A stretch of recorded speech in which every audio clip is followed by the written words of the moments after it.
Ici, dans le sud de la province de Lomami, les projets financés par le gouvernement congolais, parfois à hauteur de millions de dollars, s'enlisent, restent inachevés ou ne voient tout simplement jamais le jour. Notre ronde commence par le tout premier projet dit des 100 jours. En 2020, un projet présidentiel de réhabilitation de 32 km sur la RN1 Mwenedi-Tumbujimai était annoncé. Budget environ 1 million de dollars américains. 6 ans plus tard, en 2026, aucun début de travaux n'a été constaté. L'argent a-t-il été dépensé? Si oui, où?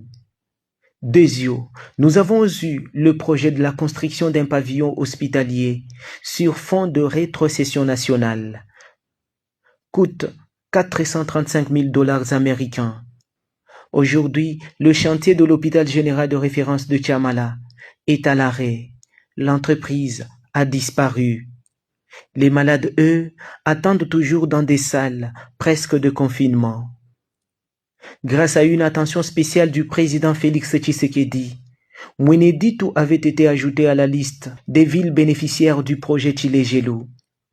Mais la société chinoise Krexet n'ira pas au bout. Le contrat a été résilié pour soi-disant lenteur dans l'exécution.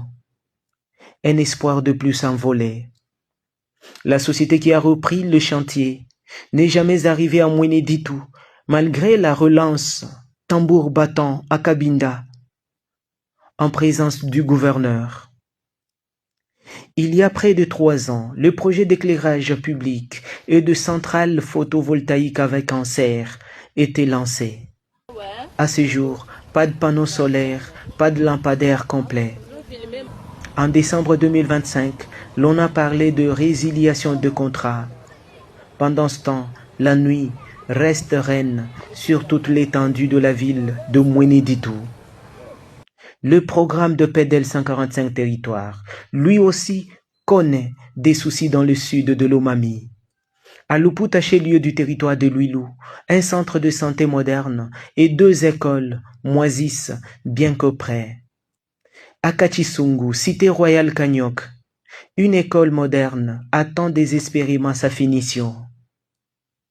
Excédés, les forces vives locales ont décidé de l'occuper, faute de remise officielle. À Hamba, le centre de santé moderne balbutie, alors qu'à Kachisamba, la population bénéficiaire s'hélasse d'attendre l'école. Nous sommes dans la même chefferie. Malgré tout, quelques lueurs, les ponts stratégiques de Lwilu sur la RN1 et Kamutambaï sur la rivière éponyme, flambant neufs, sont utilisés et appréciés. La population remercie le gouvernement congolais, mais surtout le président Félix Tshisekedi. Mais elle s'interroge, pourquoi ces réussites isolées?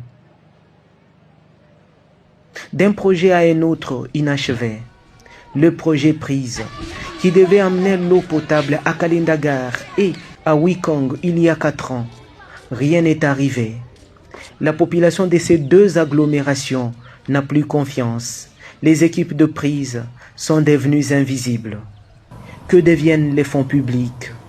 Qui est responsable? Difficile de répondre. Toutefois, une certitude s'impose. Sans mécanisme indépendant de suivi, ces abandons risquent de se répéter à Mweneditu, ville ferroviaire de Lomami, et dans le territoire de Lwilu.